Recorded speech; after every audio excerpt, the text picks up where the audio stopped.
Good morning students. कैसे हैं वो आप सब? ये लेक्चर समझ आ रहे हैं ना? कमेंट्स करना सब, ताकि मुझे भी पता चले कि सबको ठीक लग रहे हैं लेक्चर। ठीक है, तो आगे पढ़ाई की बात करते हैं। आज का टॉपिक पहला है concept of point mass object. When an object in motion covers a very large distance as compared to its size or dimension, कि जब कोई ऑब्जेक्ट मोशन में होता है, चल रहा है, और वो काफ़ी ज़्यादा डिस्टेंस ट्रैवल करता है अपने साइज़ के कंपेयर में। मतलब डिस्टेंस मान लो उसने 50 किलोमीटर ट्रैवल किया एक कार ने, तो उस कार को हम पॉइंट मास ऑब्जेक्ट की तरह ले सकते हैं अगर हम मैप पे शो करते हैं। उसका मतलब अगर हम फिगर से शो करते हैं भाई 50 किलोमीटर डिस्टेंस है और ये गाड़ी जा रही है, तो उसे पॉइंट की तरह शो किया जा सकता है। तो ये जो बोल्ड लेटर्स हैं इनको देखो। Thus, an object can be considered as a point object if during motion in a given time, कि एक ऑब्जेक्ट को पॉइंट ऑब्जेक्ट तभी कंसीडर किया जा सकता है ड्यूरिंग मोशन, कि उसकी गति के दौरान इन अ गिवन टाइम, दिए हुए समय में, it covers distance much greater than its own size, कि वो अपने साइज से बहुत ज़्यादा लंबा डिस्टेंस ट्रैवल करे। ठीक है, तो ये पॉइंट ऑब्जेक्ट का कंसेप्ट है।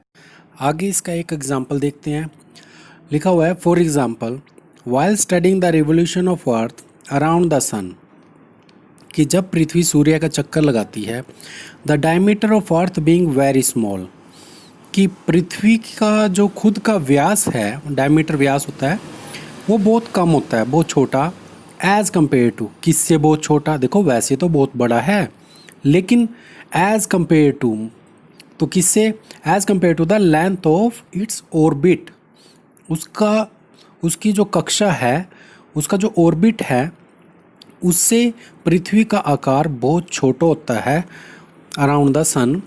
सो the earth can be regarded as a point object. तो इस तरह से उस कक्षा के हिसाब से पृथ्वी का साइज बहुत छोटा है, इसलिए पृथ्वी को हम एक पॉइंट ऑब्जेक्ट की तरह कंसीडर कर सकते हैं। ठीक है, और आगे है, similarly a car travelling a few 100 kilometre distance can be taken as a point object. ये हमने पहले कर ही लिया था कि कार अगर ज़्यादा डिस्टेंस ट्रैवल करती है तो उसे भी पॉइंट ऑब्जेक्ट की तरह ले सकते हैं। लेकिन अगर ये डिस्टेंस बहुत कम है, जो कि नेक्स्ट लाइन में लिखा हुआ है, but if a car is travelling a distance which is not very larger as compare to the size of the car, then the car can not be taken as a point object, कि अगर car का size बहुत छोटा है उसके distance से, तो उसे हम पॉइंट ऑब्जेक्ट की तरह नहीं ले सकते। ठीक है, so it is important to note that the point object is a mathematical concept to simplify the problem. मतलब ये क्या है, प्रॉब्लम्स को सोल्व करने के लिए या क्वेश्चंस को सोल्व करने के लिए टाइम डिस्टेंस वाले ये कंसेप्ट यूज़ किया जाता है। ठीक है, आगे आता है टॉपिक वन डायमेंशनल मोशन। क्या होता है? The motion of an object is said to be one dimensional motion, कि किसी ऑब्जेक्ट के मोशन को वन डायमेंशनल तब कहेंगे if only one out of the three coordinates specifying the position of the object changes with respect to time, कि object की एक ही coordinate change होए। इसका उदाहरण देता हूँ। देखो, जैसे आप ग्राफ बनाते हो तो उसमें एक एक्स अक्ष होता है, एक वाई अक्ष होता है। तो अगर कोई बिंदु होता है, बिंदु को किससे हम शो करते हैं? एक्स वाई से। तो ये है टू डिमेंशन। अगर सिर्फ एक ही रेखा है, ऑब्जेक्ट उसी पे चल रहा है, जैसे कि एक्स अक्ष पे ऑब्जेक्ट चल रहा है, तो वो होता है वन डिमेंशन। सिर्फ हम एक्स की वैल्यू बता देंगे कि 20 मीटर या जो भी है, तो उससे हमें ऑब्जेक्ट की पोजीशन का पता चल जाता है। इसी को वन डिमेंशनल मोशन कहते हैं। तो एग्जांपल देखते हैं इसका। Suppose an object is moving along a straight line O X. तो सामने फिगर में देखिए, ओ एक्स पे एक ऑब्जेक्ट चल रहा है with the origin at O. Origin का मतलब होता है जहाँ से स्टार्ट किया उसने, ओ से। एट टाइम टी, मान लो टी टाइम के बाद, let the object be at P, object मान लो पी पे पहुँच जाता है, where O P is equal to small x.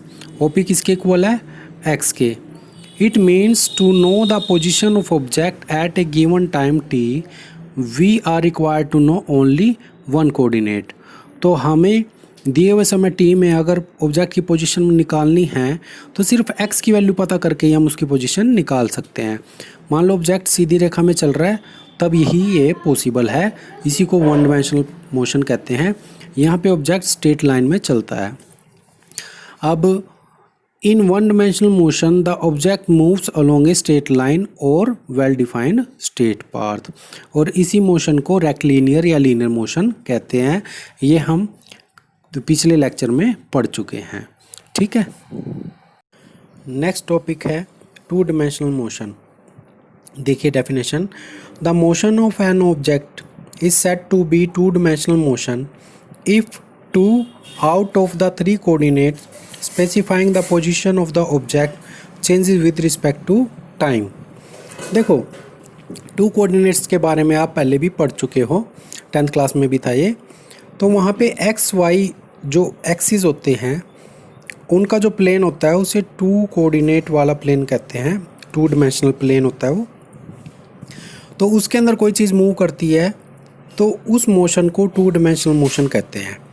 देखो आगे एग्जांपल में भी दिखाया गया है, आप फिगर में देख सकते हैं एक्स वाई एक्सिस इन्होंने लिए हुए हैं और उस प्लेन के अंदर एक पॉइंट है P, उसका एक्स कोऑर्डिनेट लिया हुआ है और वाई कोऑर्डिनेट शो किया हुआ है इन्होंने। तो उस पॉइंट के कोऑर्डिनेट बन जाते हैं एक्स वाई। मतलब कि पॉइंट को दिखाने के लिए किसी एक्स वाई प्लेन के अंदर हम एक्स वाई का इस्तेमाल करते हैं। तो हमें किसी पॉइंट की पोजीशन को बताने के लिए अगर दो कोऑर्डिनेट्स की ज़रूरत पड़ती है तो उस पॉइंट को मान लिया जाता है टू कोऑर्डिनेट सिस्टम के अंदर, और अगर वो पॉइंट मूव कर रहा है तो उसके मोशन को कहते हैं टू डायमेंशनल मोशन। ठीक है, तो ये हमारे पास टू डायमेंशनल मोशन का जो है फिगर था। अब इसका एग्जांपल देख लेते हैं।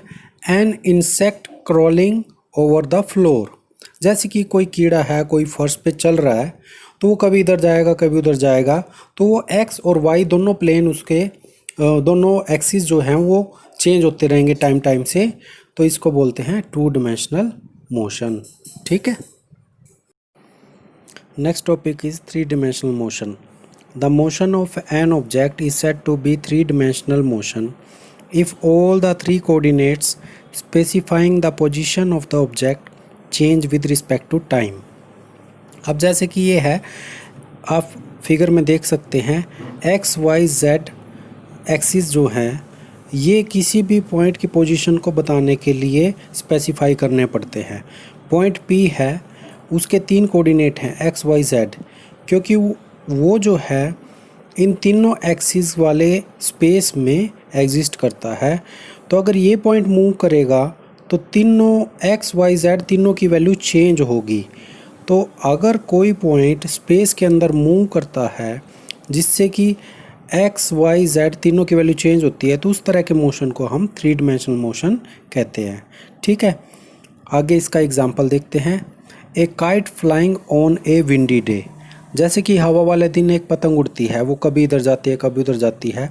The random motion of A gas molecule, gas का पार्टिकल भी इधर उधर घूमता है। तो इन सारे तरह के मोशन को थ्री डायमेंशनल मोशन कहते हैं। उससे आगे एक छोटी सी डेफिनेशन है, the path followed by A point object during its motion is called trajectory. अब कोई पॉइंट ऑब्जेक्ट है जिस रास्ते पे चलता है उसे उसका ट्रैजेक्टरी कहते हैं। ठीक है, तो ये है ट्रैजेक्टरी की डेफिनेशन, छोटी सी आपने लर्न कर लेनी है, आगे काम आएगी। नेक्स्ट डेफिनेशन है स्केलर क्वांटिटीज़ और scalars. Definition, the physical quantities which have only magnitude but no direction, कि ऐसी मात्राएं, किसी चीज़ को भी हम मात्रा से नापते हैं, तो जैसे कि भार मापते हैं, ठीक है, 10 किलो 20 किलो इस तरह से। तो ये जो 10 है इसको कहते हैं मैग्नीट्यूड। ठीक है, और जो केजी है किलोग्राम, ये है उसका यूनिट। ठीक है, तो 10 केजी इसका मैग्नीट्यूड बन जाता है, लेकिन इसकी वज़न की या भार की कोई डायरेक्शन नहीं होती है। तो इस तरह की क्वांटिटी को कहते हैं स्केलर क्वांटिटी। ऐसी मात्राएं जिसमें हमें दिशा को बताने की ज़रूरत नहीं होती, तो उसे बोलते हैं स्केलर क्वांटिटी। जैसे कि पहला ही एग्जांपल दे रखे हैं, मास, लेंथ की कोई लंबाई है, जैसे 10 मीटर है, तो उसमें दिशा की ज़रूरत नहीं है। भाई 10 मीटर है, कपड़ा 10 मीटर है, तो उसमें हम ये तो नहीं बोलते ना उत्तर दिशा की तरफ 10 मीटर है, दक्षिण दिशा की तरफ 20 मीटर है, ऐसा नहीं बोला जाता। तो जिन चीज़ों के साथ हमें डायरेक्शन बताने की ज़रूरत नहीं पड़ती, उन चीज़ों को बोलते हैं स्केलर। तो ऐसी क्वांटिटीज़ को बोलते हैं स्केलर क्वांटिटीज़। आगे लिखा हुआ है, the scalars can be added, subtracted, multiplied और divided by ordinary law of algebra. जैसे 10 मीटर कपड़ा है, 10 मीटर और लिया तो 10 + 10 कितना बन गया, 20। तो इनको सिंपल मैथमेटिक्स से हम सोल्व कर सकते हैं स्केलर क्वांटिटी को। तो स्केलर को रिप्रेजेंट कैसे किया जाता है, लास्ट लाइन देखो, a scalar can be represented by a single letter. एक छोटे से लेटर से रिप्रेजेंट कर सकते हैं, जैसे मास को m से, लेंथ को l से, टाइम को t से। तो इस तरह से हम स्केलर को रिप्रेजेंट कर देते हैं। और लास्ट टॉपिक है हमारा वेक्टर क्वांटिटीज़ और vectors. The physical quantities which has magnitude as well as direction are called vector quantities और वेक्टर्स। मतलब ऐसी क्वांटिटीज़, ऐसी मात्राएं जिनके अंदर मैग्नीट्यूड भी होता है और डायरेक्शन भी होती है। इसका सिंपल सा एग्जांपल है डिस्प्लेसमेंट, वेलोसिटी, ठीक है, एक्सेलरेशन, फोर्स। अब जैसे बल है, बल की कोई ना कोई दिशा होती है, भाई इस दिशा में बल लगाना है, ठीक है, क्योंकि दिशाहीन बल तो काम नहीं आता ना, दिशा होती है उसकी, कुछ ना कुछ डायरेक्शन होती है। तो फोर्स, ठीक है, इसे ही फोर्स कहते हैं। फोर्स एक वेक्टर क्वांटिटी है। ऐसे डिस्प्लेसमेंट, भाई उस दिशा में जाओ। वेलोसिटी है, जैसे गति है कार की, इस दिशा में इतने किलोमीटर। तो ये सब क्या है, ये वेक्टर क्वांटिटीज़ है। नेक्स्ट है, vector can not be added, subtracted और multiplied by ordinary law of algebra. Vector को सिंपली ऐड, सब्ट्रैक्ट, मल्टीप्लाई नहीं किया जा सकता, जैसे कि हम स्केलर्स को कर सकते हैं। लॉज ऑफ वेक्टर यूज़ किए जाते हैं वेक्टर को ऐड वगैरह करने के लिए। उसके बाद है, a vector is in writing. तो वेक्टर को लिखा कैसे जा सकता है, it can be represented either by a single letter in bold face, या तो इसको बोल्ड में मतलब मोटे अक्षर में लिखा जा सकता है, या फिर by a single letter with an arrow head on it, या फिर लेटर को लिख के उसके ऊपर एक तीर का निशान बनाना पड़ता है, उसी को वेक्टर कहते हैं। Thus, the velocity is a vector quantity can be represented by bold V लिखा हुआ है और सिंपल वी लिख के ऊपर वेक्टर डाला हुआ है, तीर का निशान डाला हुआ है। तो ऐसे वेक्टर को रिप्रेजेंट किया जाता है। Its positive magnitude is represented by V, और खाली वी से इसका मैग्नीट्यूड रिप्रेजेंट किया जाता है। मैग्नीट्यूड क्या है, मैग्नीट्यूड स्केलर क्वांटिटी होता है, और अगर ऊपर वेक्टर लगा दिया जाए तो वो एक वेक्टर क्वांटिटी बन जाती है, मतलब उसके अंदर डायरेक्शन भी ऐड हो जाती है। नाउ लास्ट लाइन, ज्योमेट्रिकली और graphically A vector is represented by A straight line with an arrow head, arrow line. तो ज्योमेट्रिकली इसको एरो हेड से या एरो लाइन से रिप्रेजेंट किया जा सकता है, ठीक है।